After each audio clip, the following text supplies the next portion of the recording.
Le 31 mai 2014, une voiture patrouille sillonnant l'autoroute 94 dans l'État du Wisconsin fut dépêchée à une boutique située non loin de la ville de Waukesha. Sur place, les officiers interpellèrent deux jeunes filles, Anissa Weyer et Morgan Geyser, âgées de 12 ans. En fouillant le sac d'Anissa et Morgan, les agents découvrirent un couteau fraîchement utilisé. L'arme avait en effet servi à agresser la jeune Peyton Isabella Leutner quelques heures auparavant. Cette dernière avait été poignardée près de 19 fois dans la région forestière de Davids Park et avait été retrouvée par un cycliste l'ayant vue se traîner jusqu'à la route. Questionnée sur leur motivation, Anissa confia qu'elle avait des remords, et Morgan, quant à elle, semblait n'afficher aucune empathie. L'enquête révéla un long historique de visions et de délires depuis sa tendre enfance. Dernièrement, Geyser avait ressenti l'appel lointain de voix invitant les jeunes filles à les rejoindre dans les bois de la forêt du parc national de Nicolet, à plusieurs centaines de kilomètres de là. Dans cette forêt, munie de l'arme du crime, elle devait finalement être admise dans la demeure du puissant et mystérieux Slenderman. Bonjour et bon mois de novembre tout le monde. J'espère que vous allez bien. Sabrina, est-ce que ça va? Ah, ça va, écoute, ça va. La santé est un peu tannante aujourd'hui, mais je m'en sors. J'ai je ne sais pas si c'est une dermatite ou une otite, Oh mais faites non! attention à vos oreilles, ouais. Antibiotiques et tout, là. Donc, je serais peut-être pas Hi! au meilleur de ma forme pour ceux qui le ressentent. Ils vont peut-être dire que je manque d'énergie aujourd'hui, c'est possible. Mais je suis bel et bien là et enthousiaste parce qu'aujourd'hui, on parle d'un sujet assez différent de ce qu'on fait d'habitude, Simon. Oui, hey, je tiens à dire que ça fait quelques sujets là, qu'on est un peu en dehors, on est un peu champ gauche, et moi, ça me réjouit totalement parce qu'aujourd'hui, nous parlons des monstres du web.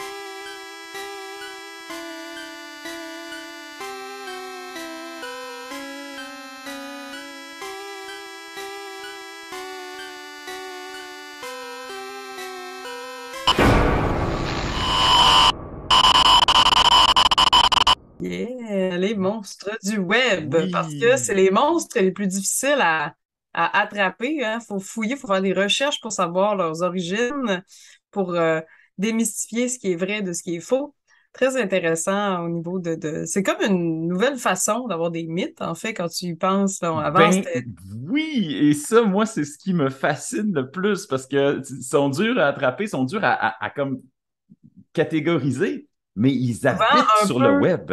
Oui, puis un Sont peu donc comme trouvables. à l'époque, on se racontait des histoires de frousse et tout, qu'il y a beaucoup d'éléments euh, exagérés sur le web, des articles, des choses, des gens qui ont peut-être un parti pris et n'ont pas vérifié leurs sources.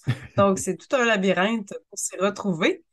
Et, Et et qu'est-ce que tu en clairement, penses, toi, de ces monstres? pour moi, ces monstres-là, c'est le fun parce que ça m'a ramené un peu à mon adolescence, à l'époque où à l'époque, ouais, à l'époque, quand même, oui, oui, on va le dire comme ça, où il commençait à avoir ce qu'on appelle des hoax sur Internet, donc Oui, des canulars. des légendes, des canulars, autant au niveau des photographies qu'on pouvait faire, qu'on pouvait rechercher sur Internet, autant que les histoires qui s'y trouvent.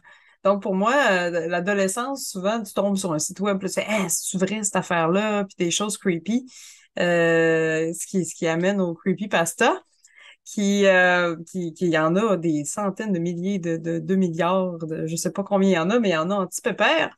Et ils Et continuent à en pour avoir de moi, il y a une nouveaux à espèce chaque année. c'est incroyable. Fait que moi, j'ai quand même un attachement à ces légendes-là parce que j'y prenais quand même beaucoup de plaisir de lire ça, de faire Hi, ça donne froid dans le dos. Je sais pas si c'est arrivé pour vrai ou pas, pour finalement savoir que c'est pas vrai, mais on aime ça avoir une bonne frousse, on va se le dire. On en a parlé d'ailleurs dans les épisodes précédents. C'est comme une pratique de survie. Ça nous aide aussi à démystifier le vrai du faux. Donc, j'ai toujours beaucoup apprécié ces histoires-là, même si elles sont fictives. Voilà. Mm. Et toi, Simon? Eh bien, moi, Sabrina, moi, ce sont des catégories d'histoires, de monstres dont j'avais envie de parler depuis le début parce que Ah moi, je ouais? suis un fan. Moi, je considère que ce qui se fait de meilleur dans l'univers de l'horreur et des monstres, c'est pas ce qu'on voit au cinéma, c'est pas ce qu'on voit à la télé, c'est vraiment ce qui se passe sur Internet. Je trouve que ça va tellement, tellement loin dans la poursuite du bizarre et du sinistre que j'ai l'impression on est en train de voir dans le fond, un camp d'entraînement pour l'horreur. Alors, moi j'ai vraiment kiffé beaucoup, beaucoup de ces histoires-là, beaucoup, beaucoup de ces monstres-là. Oui, il y a des beaux monstres, si je peux dire ça comme ça, là. Des monstres que tu fais, il me semble que j'ai pas le goût de croiser ça le soir dans la rue Oui, puis ou c'est. dans ma chambre. Donc, oui, oui, on revient un peu. J'ai l'impression que ça nous ramène un peu en enfance, tu sais, ces Ben, monstres-là. on va en Tu jaser comprends un ce que je peu veux dire? dans la section sciences, mais il y a plusieurs chercheurs qui disent qu'on est en train de revenir à une forme de histoire autour du feu de camp, mais digitale, numérique. C'est fabuleux. Moi, je trouve ça Et, exceptionnel. et donc, pour parler de ça, ben, pourquoi ne pas commencer par les origines? C'est peut-être un peu plus facile de retracer. En fait, c'est énormément plus facile de retracer les origines des monstres du web parce que le web, c'est pas si vieux. Non, c'est C'est, vrai. c'est quand même une couple de En fait, décennies. je pense qu'on est en train de parler on va parler des monstres les plus jeunes ever, Oui, quand tu y penses. ben oui, beaucoup Les d'entre eux, bébés.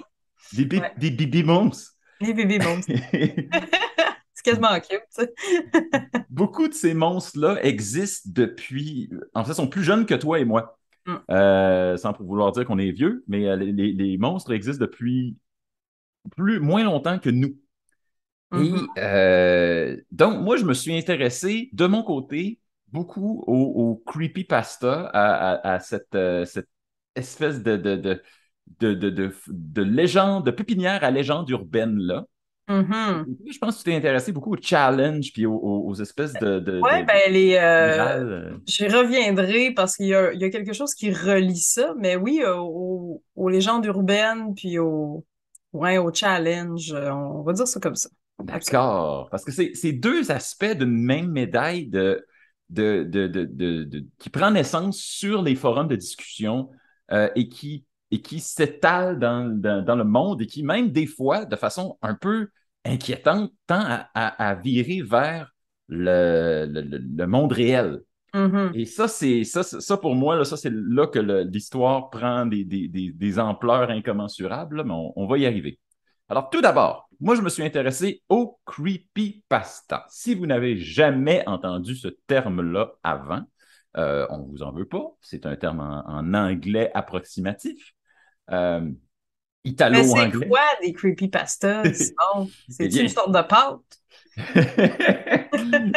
mais, probablement que ça existe depuis assez longtemps que probablement que ça en est maintenant. Je vais chercher si s'il y a effectivement quelque chose qui est une creepypasta à cette heure. Mais ça vient en fait de copypasta, qui est simplement l'espèce de néo-lingo de copy-paste. Donc, quelque chose qu'on copie et qu'on colle ailleurs dans Ah! un bout de texte trouvé à quelque part, puis recopié sur un forum de discussion à quelque part. Et donc, ça, c'est quelque chose qui a été utilisé même depuis les débuts du web, de la copy-pasta. On fait ça, fais juste de la copy-pasta, prends juste ça, puis amène ça ici, puis ça va être correct. Mhm. Mais il s'est mis à avoir, parce que ça, c'est une forme très, très. À la base, c'était juste une forme technique de transférer de l'information, mais il s'est mis à avoir des petites histoires qui se sont introduites dans ce phénomène-là, même dans des forums techniques, même dans les places où le monde n'était pas du tout en train de raconter des histoires. Il s'est mis à y avoir des gens qui mettaient des discussions qui avaient l'air totalement anodines, mais dans lesquelles ils inséraient un ou deux petits éléments étranges et ça suffisait à alimenter le feu et à faire que les personnes qui lisaient commençaient à s'intéresser. Hey, peux-tu m'envoyer d'autres documents de ça? Peux-tu... Et donc, c'est devenu une espèce de documentaire de l'étrange, même si c'était de la pure fiction. Et l'aspect un peu documentaire, un peu j'ai trouvé ce document-là, je ne sais pas qu'est-ce que c'est, qu'est-ce que vous en pensez. Euh, cet aspect-là est resté et existe encore aujourd'hui, puis même a été canonisé avec des choses comme la Fondation SCP et tout ça. Ce qui est intéressant de ça, moi, ce que je Mhm. trouve intéressant, c'est qu'on sait que c'est un canular Oui, déjà avant, mais on a le goût de savoir quand même. Et avec Internet, la magie, c'est que tu peux avoir des espèces de preuves à l'appui qui te font douter que c'est vrai, pas vrai. Même Google Maps est surutilisé. Je sais pas si vous avez déjà eu le plaisir d'aller regarder des lieux étranges sur Google Maps, mais il y en a tout plein. De dire que c'est à l'origine de ça, de parler d'une histoire qui parle d'un, je sais pas, un parc d'attractions abandonné, hanté. Ben, crime, tu peux en trouver un sur Google Maps, un parc d'attractions abandonné, tu sais, qui pourrait être une genre de preuve visuelle de l'existence du mythe. Puis ça donne encore plus le goût d'y croire. Ça fait travailler l'imaginaire aussi. On est chanceux d'avoir tout cet accès à l'information-là parce que ça nourrit ces mythes-là. ben oui, et c'est ce qui fait que que le creepypasta a levé, que le feu a pris, parce que dans le fond, le creepypasta et la majorité de toutes les histoires, en tout cas les meilleures histoires de creepypasta, ont toutes cette caractéristique, c'est que elle te donne jamais toute l'information. Elle te donne des bribes d'informations et c'est toi, en tant que lecteur, qui dois, avec tes propres recherches, avec la capacité de chercher l'information sur le web, qui doit compléter les histoires et qui doit Mhm.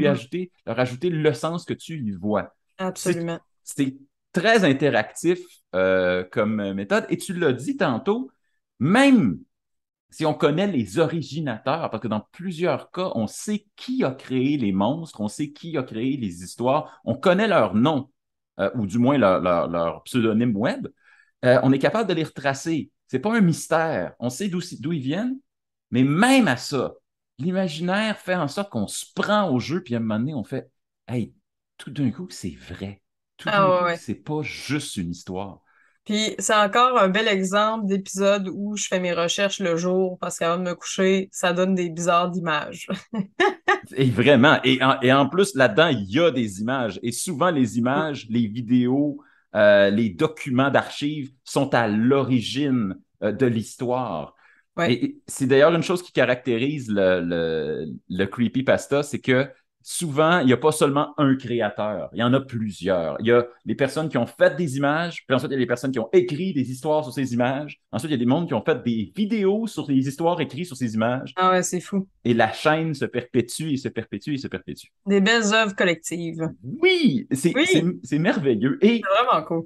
Et en plus, ça parle souvent du média en tant que tel, plus que toutes les autres formes d'histoire. Et ça parle du média contemporain, le médium web.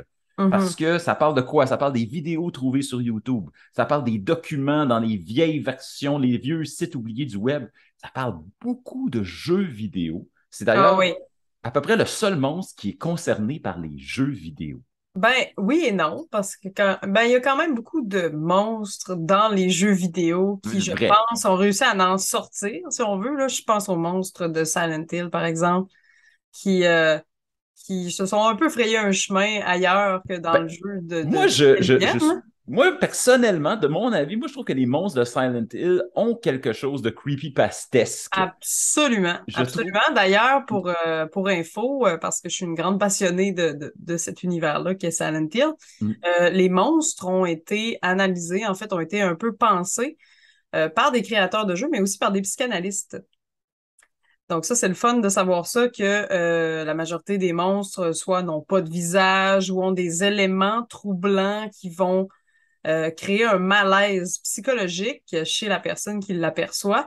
Puis c'est ce qui fait la formule gagnante de ce jeu-là, je pense, c'est vraiment comment les monstres ont été pensés. On n'est pas dans quelque chose qui est humain, on est dans quelque chose qui va au-delà d'eux, qui va aller chercher justement des ça va aller chercher notre instinct un peu, là. Donc, vraiment, moi, j'adore. Ça vaut la peine d'aller voir les descriptifs, là, et le pourquoi, parce que chaque monstre a sa représentation psychologique. Puis Donc, son thème, puis ses qualités, qu'est-ce qui ouais, émane. Et ça c'est quelque chose qu'on peut retrouver aussi dans le creepypasta. Et oui, pourquoi ça marche bien, c'est parce que euh, premièrement, il y a des milliers d'histoires qui s'écrivent à chaque année. Il y en a des milliers, des milliers. Il y en a seulement quelques-unes qui popent à la surface et c'est généralement celles qui ont réussi à frapper un nerf, qui ont réussi à trouver quelque chose qui est fondamental à l'humain. Et c'est généralement des choses qui sont, à la base, sont creepy. Alors, on va en parler de quelques-unes. On va parler bien Mhm. sûr du Slender Man, qui est le plus Ben oui. populaire, le plus documenté, mais il y en a beaucoup. Euh, Avant de me lancer dans tout ça, euh, je veux parler des grandes catégories que j'ai trouvées. Euh, OK. donc, Excellent. pour qualifier ça, la première grande catégorie, c'est la catégorie found footage. Ça, c'est ce que je viens d'expliquer.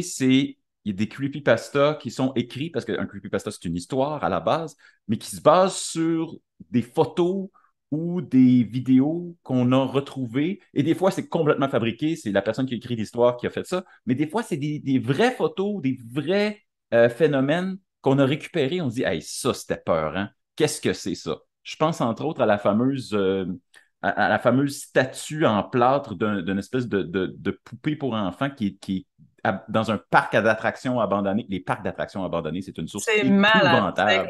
incroyable. Oui. Mais c'est glauque de dire qu'il y a déjà eu de la vie, de la joie là, puis là, il n'y a plus rien. Et puis ça rend ça pire Ouais, parce que c'est pourquoi c'est rendu encore abandonné? pseudo-joyeux, tu sais. Mais pourquoi abandonner un parc d'attractions? Tu sais, oui, ça peut être les subventions, puis un paquet d'affaires monétaires et tout, mais ça peut aussi être un manège qui n'a pas fonctionné, puis là, il y a du monde qui sont décédés. Il y a tellement de manières de se faire des peurs avec ça, là. Juste avec l'image, tu es capable d'inventer l'histoire. Alors ça se Mhm. fait. La deuxième grande catégorie, c'est ce qui s'appelle le Lost Episode. Et ça, c'est pas moi qui le nomme, c'est une catégorie officielle. Le Lost Episode, c'est quoi? Ça prend la même assise que le found footage. On a retrouvé cette pièce-là de l'histoire, mais ce qu'on a retrouvé, c'est un épisode perdu d'une série ou un morceau perdu d'une série pour enfants. C'est souvent pour enfants, parce que ça a l'air que quand c'est pour enfants, c'est plus creepy. Oui. Et donc, qu'est-ce qu'on a là-dedans? On a des exemples. On a supposément un épisode des Simpsons où Bart meurt de façon gore. On a un vieux film d'archives de Mickey Mouse, supposément dessiné par Walt Disney lui-même, où euh, Mickey Mouse est possédé par un démon et commence à se désintégrer. On a un épisode de Bob l'éponge où Oui. Squidward se suicide. On Ouais. a un épisode de My Little Pony où on apprend que les arcs-en-ciel sont en fait faits avec des poneys broyés dans une machine. Donc, c'est toutes des versions creepy de choses qui étaient enfantines et anodines. Et il y en a certains qui ont complètement inventé des séries. La série la série fictive la plus populaire de tous ces types de creepypasta, c'est la série qui s'appelle, et là je ne veux pas le Candle Cove, qui est supposément un show, une émission de pirates et de bateaux faite avec des marionnettes qui sont toutes plus creepy les unes que les autres et qui seulement certaines personnes se rappellent de cette émission. Et là, dans le forum, ils se disent, hey, non, moi aussi, je me rappelle de cette émission-là, j'ai regardé ça quand j'étais petit. Et finalement, on se rend compte que les personnes qui ont regardé ça ont toutes quelque chose en commun. Et c'est ça l'histoire, c'est leur conversation dans Oh, le forum. wow. Euh, donc, ça, c'est la deuxième catégorie, le Lost Episode. Il y a les choses de jeux vidéo dont tu pourrais nous parler. Plusieurs jeux vidéo. Étonnamment, beaucoup de Oui. jeux vidéo de Nintendo qui Ben oui, sembleraient mais en défectueux. plus, Oui. ben ouais, Nintendo, ce qui est intéressant, c'est que ben c'est une compagnie très user-friendly pour les familles et les enfants. Je sais pas si c'est pour ça que ça a été le choix de prédilection. Moi, je pense que oui. Euh, mais je pense que le mythe le plus effrayant, du moins là-dedans, ou que tout le monde presque connaît dans les gens qui connaissent les jeux vidéo, dans l'univers de Pokémon, c'est Lavender Town, donc l'espèce de village dans lequel il y a des fantômes. Mhm. Et il y a eu toutes sortes de légendes autour de cette trame sonore, en fait, qui aurait apparemment des aigus, donc des décibels qui amèneraient les jeunes à s'enlever la vie, rien de moins. Puis c'est fascinant de voir à quel point c'est comme l'espèce de niveau hanté, legit. Oui, oui, Ce qui oui. est quand même intéressant considérant que c'est le coin où tu vas aller chasser des Pokémon fantômes. Et il y a toute toute une histoire, toute une dramatisation autour de ce niveau-là, donc de Lavender Town, mais de la trame sonore de cette ville-là. Puis, il Donc, y qui avait... apparemment aurait causé tout plein de maladies et de suicides chez les enfants entre 7 et 12 ans, Oh, wow! peu de temps après peu de temps après la sortie de Pokémon Rouge et Vert au Japon. Là, on parle de 1996 quand même, là, donc beaucoup de rumeurs autour de ça qui sont, ma foi, assez effrayantes. Mais Là, on se remet en contexte, là.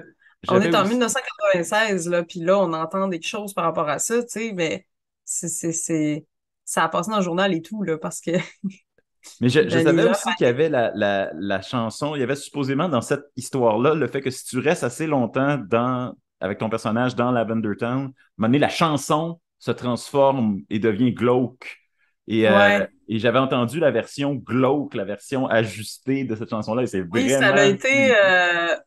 ça l'a été alimenté beaucoup, celle-là. Donc, si j'ai à en choisir une dans les jeux vidéo, là, je pense que c'en est une pas pire.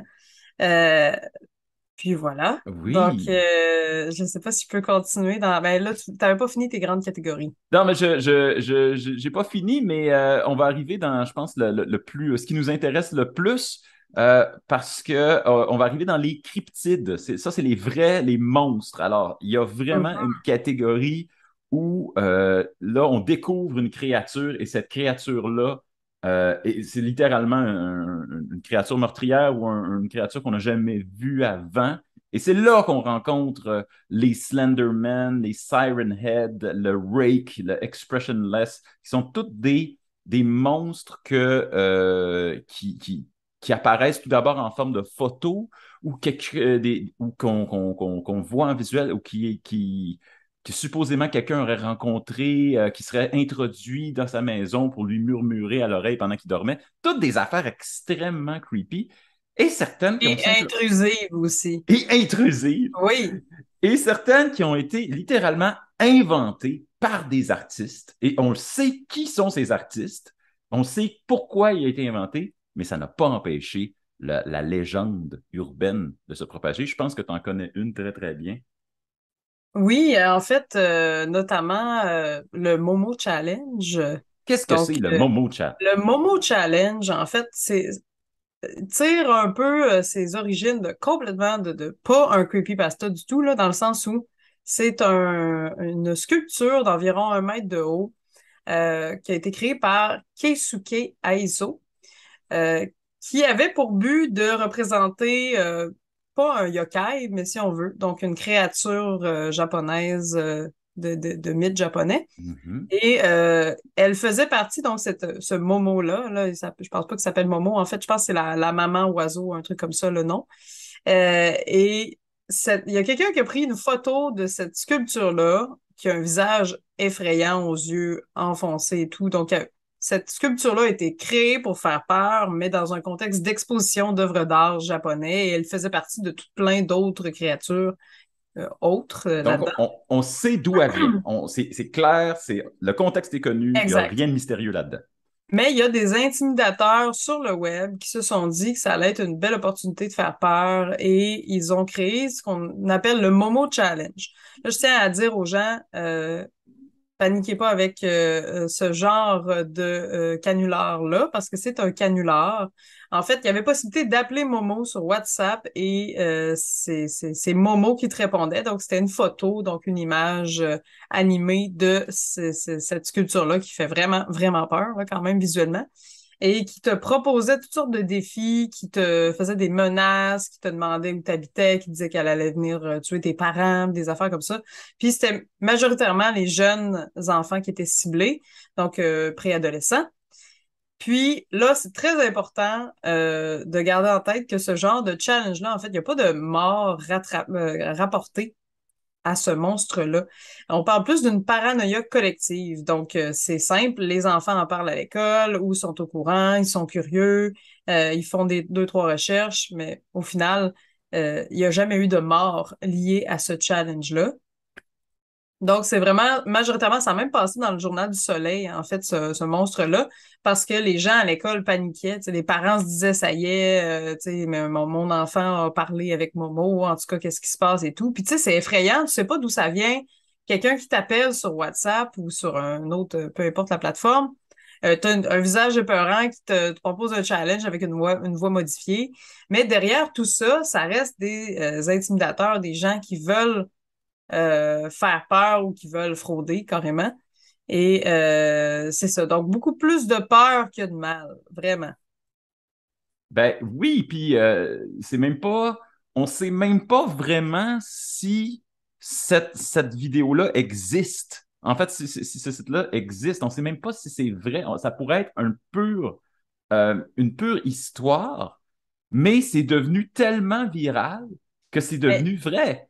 c'est Euh, ça, c'est une création. Puis en plus, ce qui n'a pas aidé à la cause, c'est qu'il y a beaucoup d'influenceurs, de YouTubers qui ont embarqué dans cette idée-là, qui ont dit, hey, pour avoir des views, tu sais, avoir des vues, mhm. des gens qui suivent, hey, on a appelé Momo, on a joué à son jeu pour un peu profiter de la célébrité que ça pouvait rapporter à ces influenceurs-là. Donc, malheureusement, ça a juste alimenté le drame autour de ce jeu-là.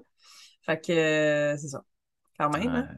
Il y a aussi le Blue Oui, Whale, le projet Blue Whale, donc Blue qu'est-ce Whale que c'est Challenge, ça? qui prend ses racines, je crois, en Russie. En fait, c'était un espèce de jeu à la décadence, là, si je peux dire. Ben, non, pas vraiment, mais en fait, ça ciblait les jeunes et l'objectif, c'était de remplir des défis.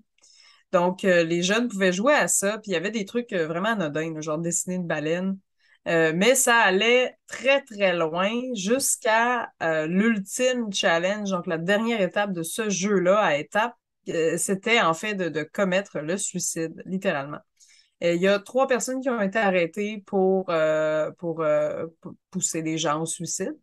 Mais malgré toutes les rumeurs derrière ce jeu-là qui disent qu'il y a plein de gens qui se sont suicidés à cause de ça, il demeure que c'est difficile de prouver par le biais d'un phénomène en ligne sur Internet que c'est bel et bien la cause du suicide d'une personne. Donc, les gens qui se sont peut-être blessés en jouant à ça ou que les gens qui ont commis l'irréparable, ben, ça veut pas dire que c'est à cause de ça. C'est très difficile à prouver. Donc, c'est Oui, pareil pour le Momo Challenge. Souvent, on fait des liens naturellement parce parce qu'on y croit, parce que ça alimente le mythe, parce que les gens en parlent, parce qu'on se dit, mon Dieu, c'est dangereux, faut pas que les jeunes jouent à ça. Puis ça crée un effet boule de neige, mais on parle beaucoup plus de paranoïa collective au final. oui. Euh, mais dans le projet Blue Whale, il y a quand même des gens qui ont été arrêtés parce que ça reste que c'est un jeu qu'ils ont inventé pour pousser les jeunes à se suicider. Tu sais.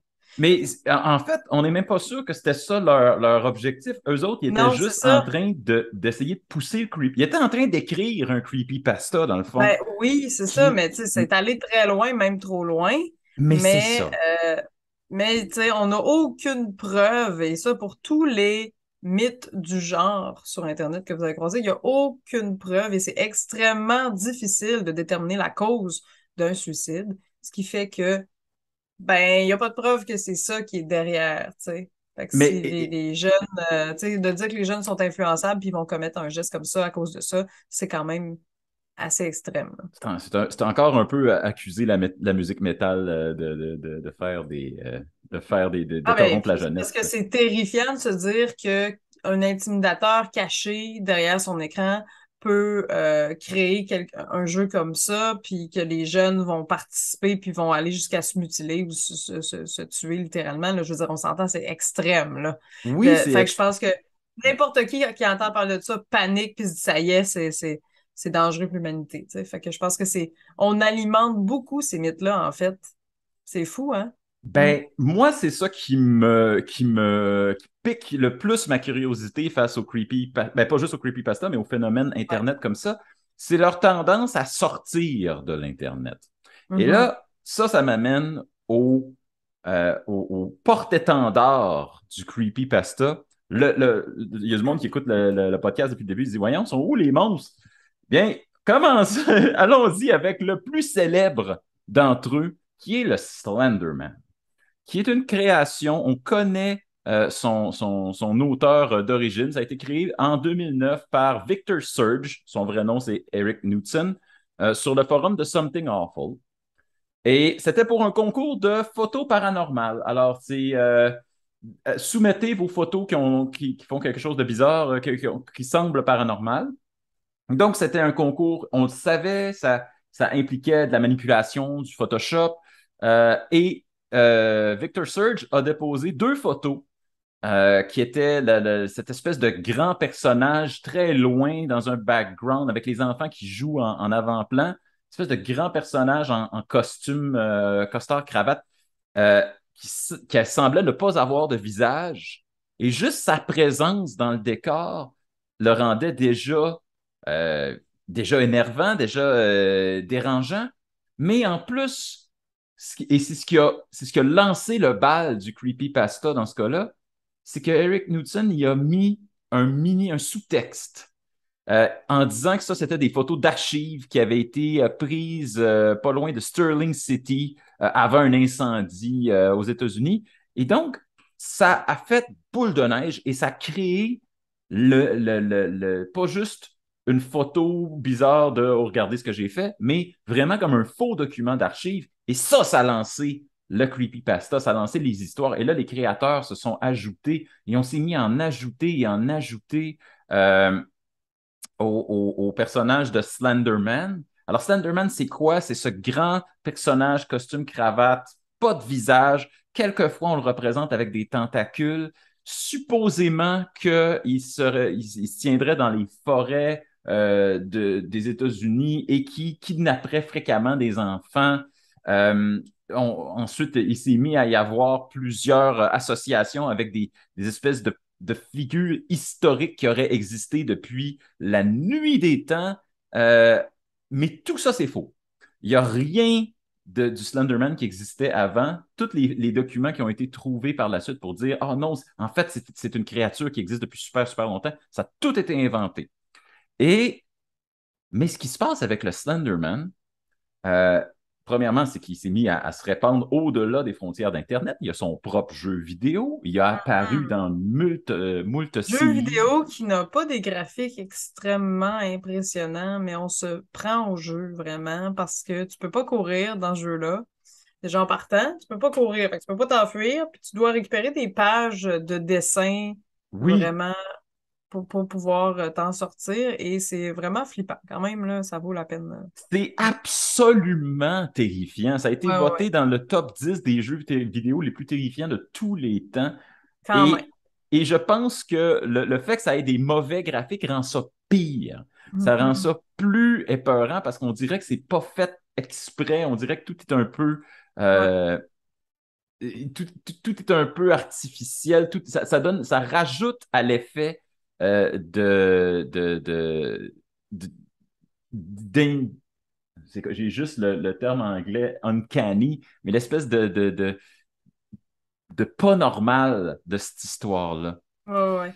Mais, et la raison pourquoi le Slenderman est devenu le plus connu et peut-être même le plus terrifiant, c'est qu'il a dépassé les frontières de la fiction parce il a été cité dans une véritable attaque à main armée d'une fillette sur une autre dans la ville de Waukesha, au Wisconsin. Oh boy. Euh, et donc, c'était en 2014, Anissa Weier et Morgan Geyser qui jouaient à cache-cache. Et à un moment donné, elles ont pris une autre fille qu'on a appelée Bella pour les besoins du crime. On n'a pas révélé son nom. Et ils l'ont poignardée 19 fois dans les bras, le torse et les jambes. Lorsqu'elles furent interrogées par la police, environ 5 heures plus tard, les deux jeunes filles ont dit qu'elles avaient été amenées à le faire par le Slenderman. Ouais. Et ça a déclenché une, une espèce de révélation de voyons, le Slenderman, qu'est-ce que c'est ça? Tout le monde qui n'en avait jamais entendu parler sont tombés dans le trou de lapin qui est le mythe du Slenderman et ça a fait comme tu dis, encore une espèce de paranoïa collective. C'est quoi ça? Pourquoi nos enfants sont exposés à ça? Mhm. Alors que les recherches ont démontré que les deux jeunes filles, et Geyser particulièrement, avaient probablement souffert d'épisodes psychotiques. Ben, Geyser c'est était... ça, tu sais, puis ça, on peut se rapporter à un épisode qu'on a fait plus tôt sur le pourquoi on commet des crimes et pourquoi les gens peuvent aller être poussés au meurtre. Et il y a souvent le ouais, mais c'est nommer une entité ici qui me l'a dit. Donc là, dans ce cas-ci, c'est ça. Dans ce Mais on cas-ci, parle c'est quand même ça. de gens qui ont des troubles mentaux à la base, au même titre que le Momo Challenge et tout ça, c'est des gens qui n'allaient pas bien, qui euh, je suis tombée justement, je suis allée sur l'article de Radio Cannes, là, puis j'ai Oui. trouvé The Citation qui dit il n'y a aucun jeu, logiciel ou application qui a le pouvoir de rendre suicidaire ou de pousser cette personne-là à passer à l'acte. Donc, c'est quand même vrai. C'est des gens qui n'allaient déjà pas bien ou qui se sont fait entourlouper par quelqu'un d'autre. On parle vraiment plus de cyber-intimidation ou d'intimidation réelle. Puis, le Slenderman ou n'importe quel monstre qui est utilisé, que c'est lui qui m'a dit de le faire ou c'est lui qui m'a obligé, ben, c'est un prétexte qui généralement vient souvent d'un délire psychotique ou quelque chose du genre, tu sais. Absolument, mais à ce titre-là, on peut ramener toutes les histoires de possession démoniaque Absolument. etc. C'est, C'est c'est, la même euh, recette, hein. et c'est juste que maintenant, c'est quand même un monstre qui a été absolument fictif, comme c'est pas basé sur une culture ou un folklore antérieur. Et on sait d'où il vient, on a vu, on sait, on peut interviewer la personne qui l'a créé, mais quand même, par pur effet boule de neige, il s'est manifesté ou il a été Mhm. invoqué dans le réel. Et ça, pour moi, ça me C'est ça. sidère. Et, Par et ailleurs, la oui, créature qui est Momo a été détruite. je veux dire l'œuvre Son d'art. créateur, ouais, son créateur a décidé de la détruire. Il dit que c'est parce qu'elle se désagrégeait ou que son état se désagrégeait, mais il a aussi dit en entrevue qu'il ne voulait pas créer de problème ou de mal par le biais de cette créature-là, que l'objectif était de faire peur dans une exposition, c'était pas de créer d'être à l'origine de comportements intimidateurs. Ben, j'espère Donc, bien. Colin, qui c'est qu'il y c'est a ça. ça comme C'est sûr. but? 100%. Euh, Par donc, les intimidateurs sur le web. Ouais. donc Slenderman et Momo, deux monstres modernes extrêmement populaires, ben populaires, hein, je vais même pas dire populaires, extrêmement connus. Euh, Mais il y en a beaucoup, beaucoup, beaucoup d'autres. Je vais passer à travers quelques très, très notoires creepypasta avant d'arriver à la section science. Dans les monstres, les cryptides, il y a beaucoup, beaucoup de monstres qui sont juste bizarres. Un des très bizarres et des très populaires en ce moment, c'est celui qu'on appelle le Siren Head, qui est une gigantesque... Oui, très joli.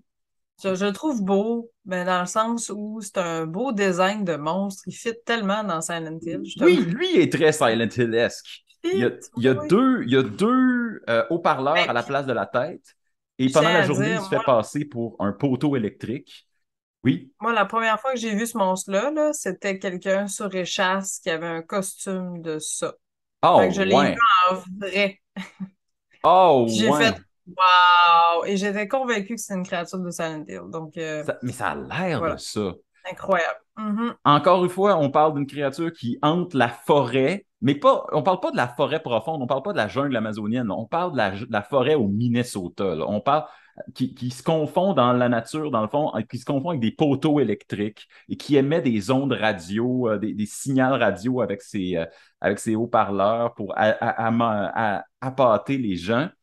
Et cette créature-là, on sait qu'il l'a construit. On sait il y a une entrevue sur PBS avec le créateur.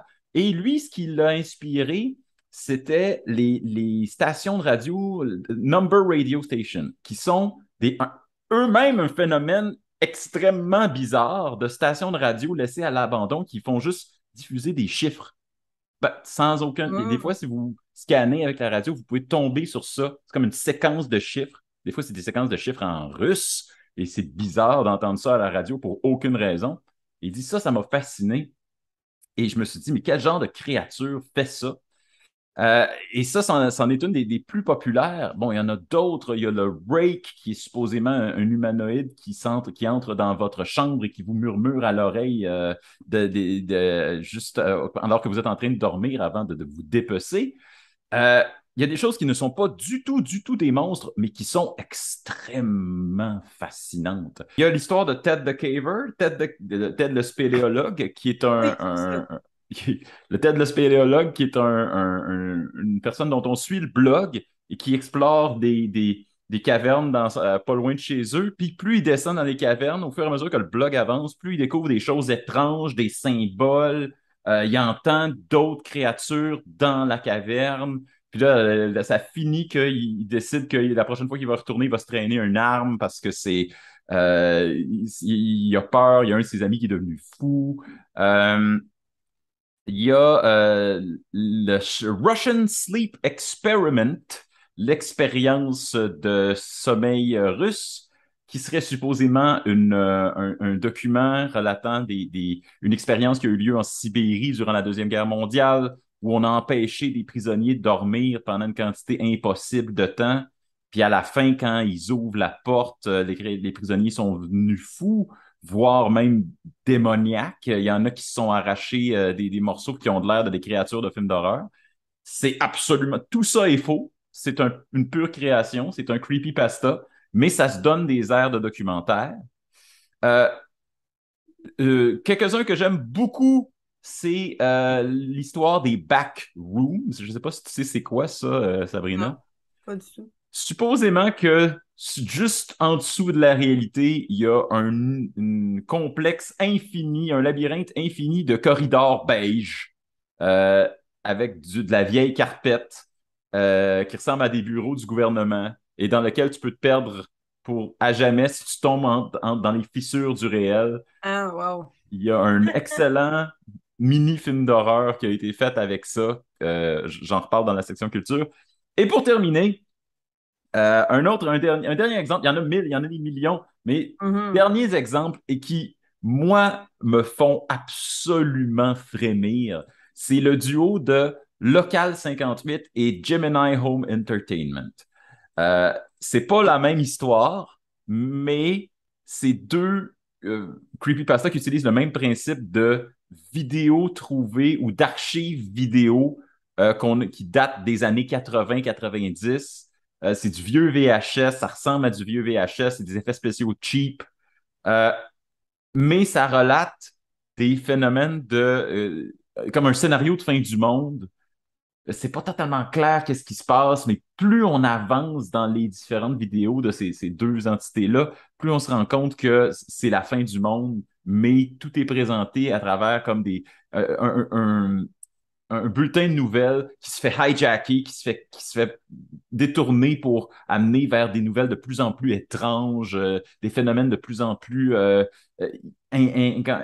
méconnaissables.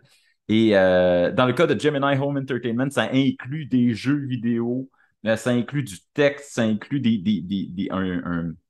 un diaporama de la NASA. C'est extrêmement élaboré. Moi, je trouve ça absolument fascinant.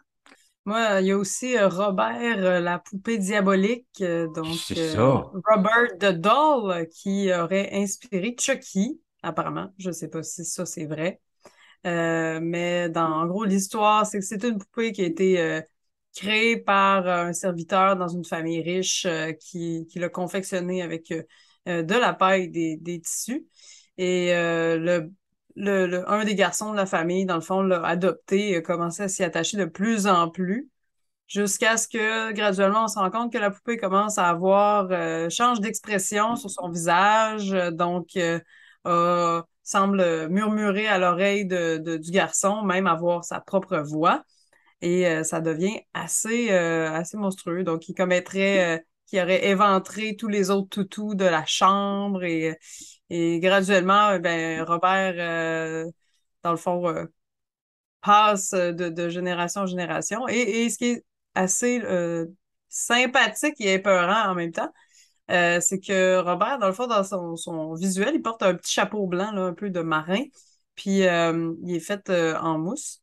Et il serait exposé dans un musée aussi, donc au Martello, au Martello Galerie, dans le musée historique là-bas. Donc, c'est quand même inspiré d'une vraie poupée. Oh, wow! Mais est-ce que... Oh, wow, oui. OK, je suis en train de la regarder maintenant. T'as les Ah! parents qui regardent l'enfant, le garçon qui est toujours ami avec sa poupée qui l'appelle Robert et que là, les parents ont l'impression que l'enfant a changé sa voix, mais qu'en réalité, c'est une voix qui proviendrait de la poupée elle-même. Et voilà, donc assez effrayant quand Oui, même. il y a eu des films d'ailleurs sur celle-là spécifiquement. Ça se peut très bien. C'est une des choses que l'Internet rend possible, c'est de plus savoir si quelque chose est basé dans le réel ou si c'est une pure fabrication, maintenant que ça existe seulement sous forme de médias. Et ça va nous amener à la section science. Petite section science aujourd'hui. J'avais pas le choix d'en parler, je pense, parce que on parle de l'Internet. L'Internet, c'est la technologie. La technologie, c'est la science. Et le fait est que euh, on arrive maintenant dans une zone un peu inconnue de l'histoire humaine parce qu'on est en train d'assister à la naissance du folklore numérique. Euh, il y a Mhm. certains scientifiques qui utilisent le terme un peu péteux de la fin de la parenthèse de Gutenberg. Qu'est-ce que c'est Oh, ça, cette tabarouette. histoire-là? Ouais, Ah, c'est sophistiqué de même. ouais, ouais, ouais. Qu'est-ce que ça veut dire? Qu'est-ce que c'est ça? Ça veut dire que on serait en train de délaisser le médium écrit pour un médium purement numérique. La parenthèse de Gutenberg, dans le fond, c'est le moment où l'humanité a dépendu de la presse écrite. Euh, et donc, avant ça, c'était oral, et ensuite, c'est devenu écrit, et maintenant, ça devient numérique. Donc, c'est la fin de l'écrit pour OK. certains sociologues, Donc, le moment où il dépendait de ça. OK, OK, OK. et donc, c'est ça. Et ça a donné naissance à ce que la docteure, oh, j'avais son nom ici, mais là, c'est la docteure Chiraches de l'Université de Géorgie, déclare, a appelé le folklore numérique. Le folklore numérique, donc le retour des histoires de feu de camp. Le retour des histoires que ma grand-mère disait ça, mon arrière-grand-père aurait supposément fait ça, c'est le retour de ça sous forme numérique, sous forme de pluralité de médias. Euh, Elle dit que le folklore numérique ressemble au folklore traditionnel pour trois aspects. Premièrement, la collectivité, ça veut dire qu'il est créé et entretenu par une communauté. C'est pas juste une personne, il n'y a pas juste un auteur, comme on le disait tantôt. Dans le fond, il y en a une pluralité. La variabilité, parce que l'histoire s'adapte au contexte dans lequel il est envoyé. Dans un contexte actuel, ça parle de jeux vidéo, ça parle de vidéos YouTube, mais aussi, peu importe ce qui va venir ensuite, ça va probablement s'adapter à ça dans la pluralité des médias. Et aussi la performance. Ça veut dire que le conteur ou la personne qui compte change un peu l'histoire. L'histoire reste pas pareille. L'histoire se transforme selon qui la raconte, selon quel média est utilisé pour la raconter. Il y a aussi le folkloriste Andrew Peck qui suggère que le folklore numérique, c'est pas seulement une version digitale du folklore traditionnel, c'est aussi une upgrade. Parce que maintenant, on n'a plus besoin du conteur. Les histoires sont des bribes, des photos, des microtextes qui sont, dans le fond, c'est le public qui crée l'histoire, dans le fond, avec ses propres recherches, avec son expérience personnelle, ses interprétations. Plusieurs personnes ont peut-être plusieurs versions différentes des mêmes histoires. Euh, Même si on et son dernier point, c'est que même si on connaît le créateur, dans le fond, c'est ce qu'on dit depuis le début de cette émission-là, même si on connaît le créateur, le jeu de la création est lui-même partagé et encouragé. Donc, c'est intéressant quand une histoire est captivante, on a envie d'y ajouter, d'y mettre Les notre gens propre. peuvent prendre part au mythe et l'alimenter. C'est quand même bien. C'est ça. Donc, la créature peut continuer à vivre. Le folklore peut continuer à vivre comme ça. Euh, il y a même certaines personnes, d'autres chercheurs comme Jeff Tolbert, qui, lui, voient un renversement des formes traditionnelles du folklore. Alors, ici, le conteur et l'auditoire, c'est l'auditoire qui est le conteur principal. Euh, Finalement, à l'Université du Danemark, Sud-Danemark, pardon, le professeur Thomas Petit voit que, comme je disais, c'est la fin d'une parenthèse de Gutenberg, mais que les procédés qui étaient traditionnellement oraux vont maintenant se faire par la pluralité des médias. Ça, c'est quelque chose qui on n'aura plus besoin de juste raconter, on va pouvoir montrer. Et déjà, il cite comme ça, à titre d'exemple, il n'y a plus personne qui va dans un spectacle ou dans un concert maintenant et qui fait juste dire Waouh, c'était malade. La première chose qu'ils font, c'est qu'ils sortent leur téléphone et ils montrent une vidéo de eux autres qui y étaient. Ouais, Ça, c'est ouais, devenu raconté. ouais, ouais, ouais. C'est Donc, fou, hein. cet aspect-là, moi, je trouve ça absolument fascinant de voir que, dans le fond, c'est le médium d'Internet qui permet l'apparition de ce genre d'histoire-là. Et ça va probablement ressembler à ça, les histoires de l'avenir, le folklore, les monstres de l'avenir. Et donc, ça fait un aspect technologique qui est presque indissociable de la culture. Oh, tu vois ce que j'ai Merci pour ce fait là? segment. Hein, c'est un petit Ouais, ouais, segway, ouais, là. ouais, ouais. Ouais, ouais, Très ouais, ouais, ça se clever. passe. Très, très clever. J'aime bien, Euh, j'aime bien. les monstres du web, les créatures, le Slenderman, tout ça est fondamentalement ancré dans la culture. Ce sont des monstres de culture. Momo était une œuvre d'art au départ. Et c'est C'est- devenu un monstre d'intimidation et d'extorsion web, imaginez. par la viralité, par la pluralité des créateurs. Et ça, Mhm. ça fait en sorte que, ben, dans le fond, tout ce qu'on vous dit depuis le début de cette émission, c'est la section culture. Parce que c'est toute la culture. Ouais, Euh, c'est un peu par la culture qu'ils ont été créés, carrément, littéralement. Et par Littéralement. la pluralité des médias, je pense qu'on peut se rappeler de ça aussi parce que c'est effectivement, ça part dans tous les sens. Les origines sont puisées un peu partout. Puis c'est quelque chose qui était pas aussi accessible avant. Donc, vraiment. Mhm. Et c'est vrai, et c'était pas aussi accessible, mais ça n'a pas empêché la culture web de déborder sur le reste de la culture. Le Slenderman lui-même est apparu dans un grand nombre d'autres créations, d'autres télévisions. Il est apparu, on considère qu'il est apparu quasiment aussi souvent que Cthulhu depuis le début des années 2000, ce qui en fait quand même, c'est quand Quand même des même bien, gros. il a rattrapé beaucoup, hein. C'est quand même beaucoup d'apparitions parce que Cthulhu, il est là depuis longtemps. Euh, Mhm. Bon, il y a eu sa propre série de jeux vidéo qu'on a déjà nommé quelques fois à l'émission, dont aujourd'hui. Euh, il y a eu un film, bon, j'ai parlé de l'attaque euh, de, rapportée qui a été invoquée, où le Slenderman a été invoqué comme motivateur de l'attaque au Wisconsin. Cet événement-là a lui-même provoqué un épisode de Law and Order ainsi qu'un film basé sur ça, et qui s'appelait The Tall Man, je pense. Donc, c'était dans la fiction, c'est allé dans la réalité, c'est revenu dans la fiction. C'est la danse des monstres du web. Il est apparu dans Supernatural, dans Big Mouth, il est apparu dans My Little Pony.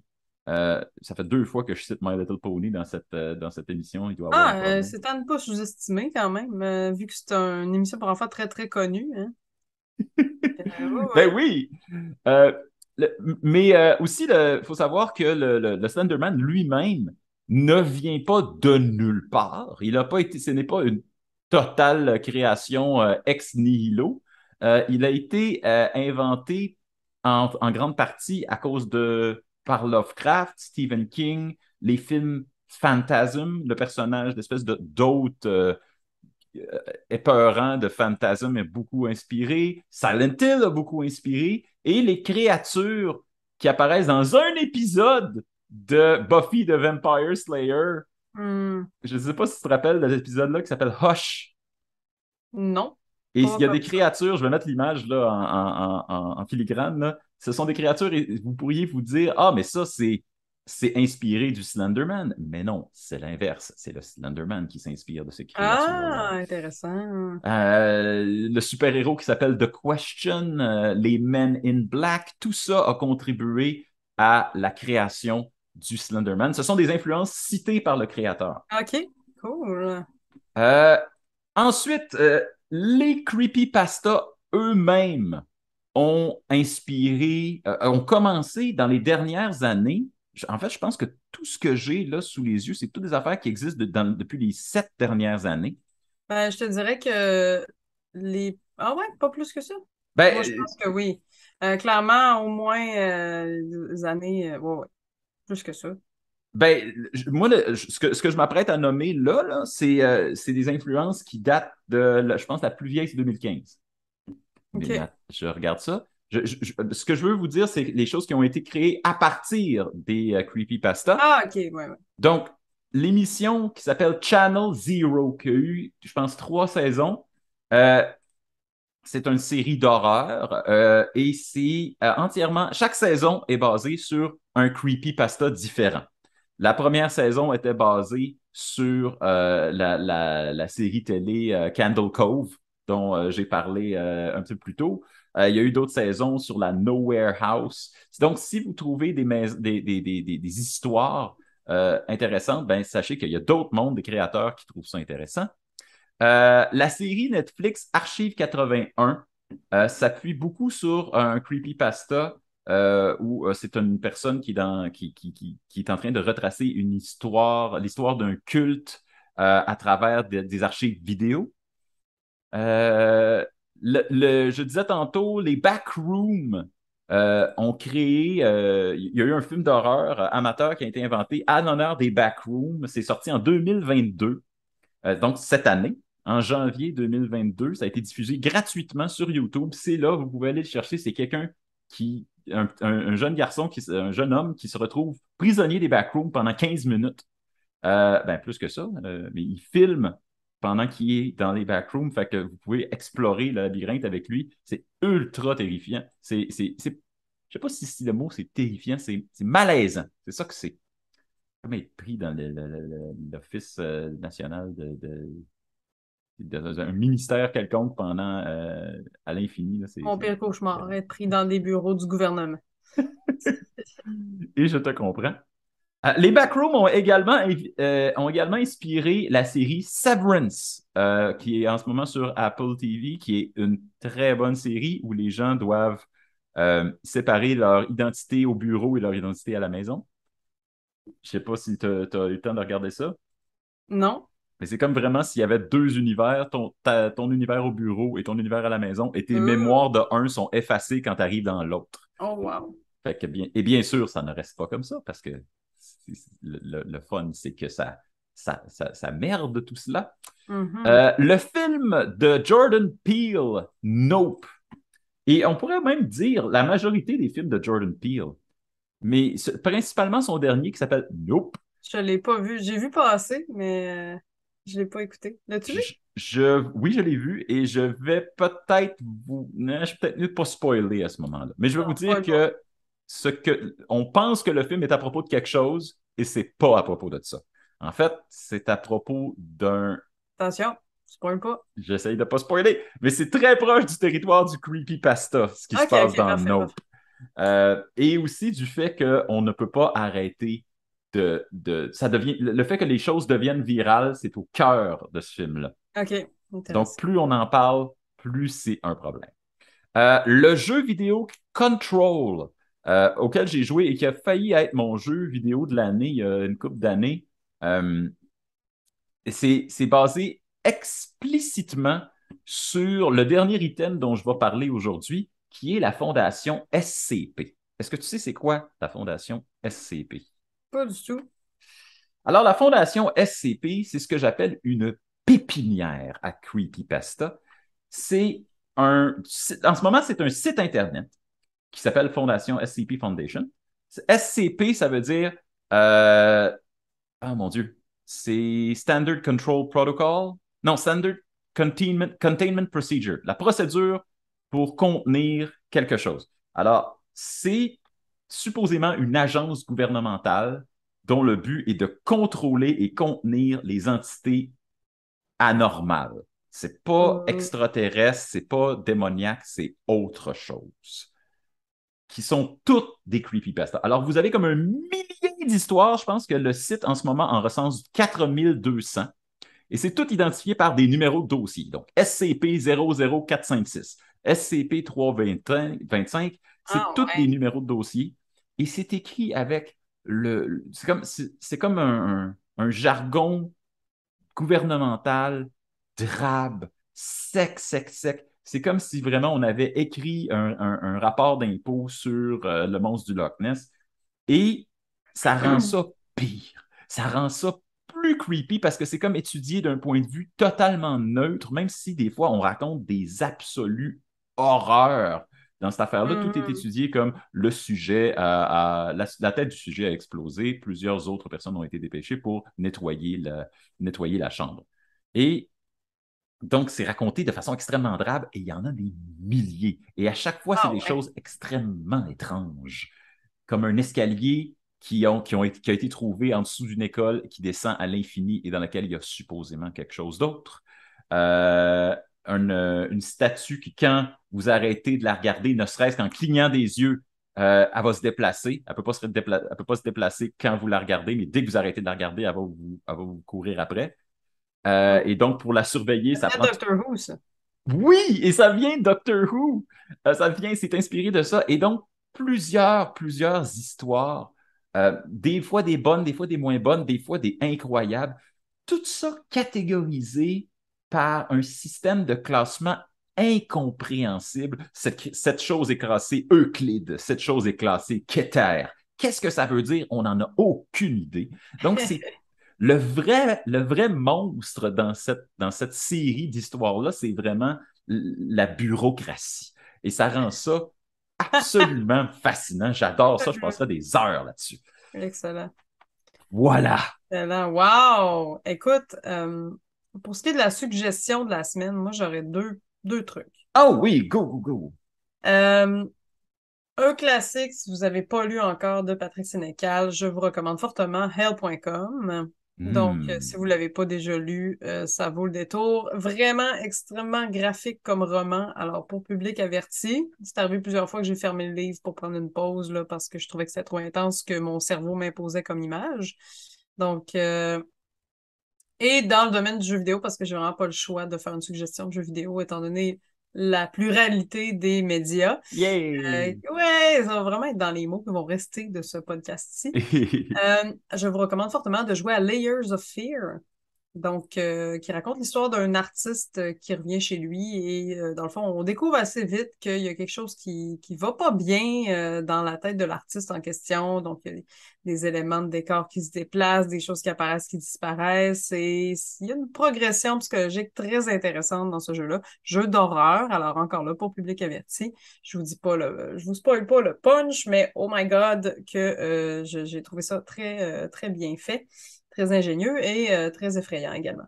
Donc, ce seraient mes deux suggestions pour ce podcast. Bien, très, très bien.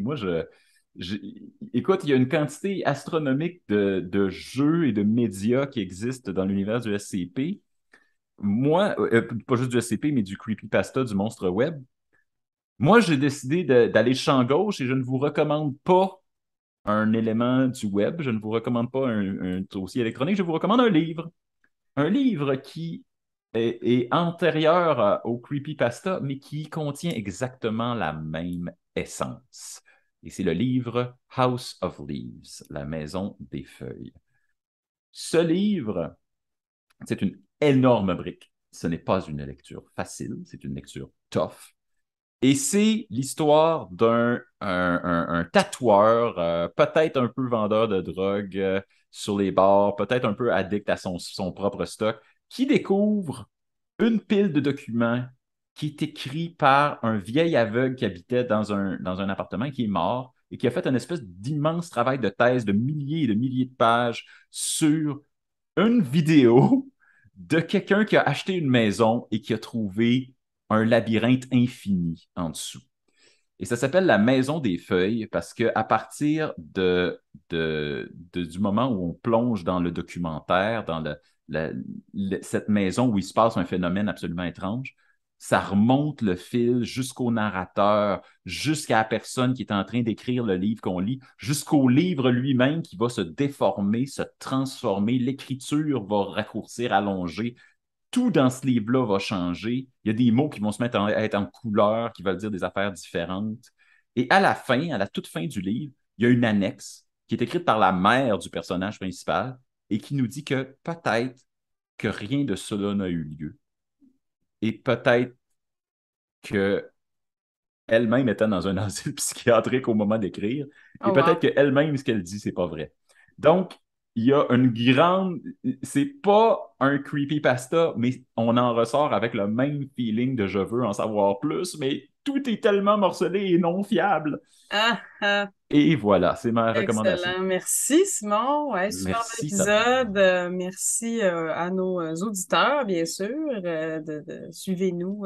Faites-nous des petits commentaires aussi s'il y a des sujets que vous voulez qu'on aborde. Et merci, Simon. Merci Sabrina. Je veux juste faire un petit message on arrive à la fin de cette saison. Il nous reste encore un autre monstre à couvrir dans le mois de décembre et on a aussi notre invité qui va venir faire un double shot. On a un double épisode. Donc, on a un épisode du mois de novembre et du mois de décembre qui va se passer avec le même invité, mais c'est un Oui. maudit punch. Et je Alors, pense qu'on va vous garder ça en punch, mais vous ne pouvez pas manquer ça. C'est pas mal l'invité qui a inspiré un petit peu le podcast, du moins de mon côté, et je crois que ça vaut absolument le détour. Vous le connaissez tous, j'en suis convaincue, ou du moins si vous ne le connaissez pas, il faut le découvrir. Donc on vous garde ça de même en suspense. Haha! et voilà. Et comme Et on arrive voilà. à la fin de la saison, les monstres dans le placard vont connaître une certaine transformation. On vous tient au courant. Vous allez savoir dans les mois à venir. Et c'est sûr, on peut vous dire à la prochaine. À la prochaine pleine lune. Suivez-nous sur Facebook et YouTube.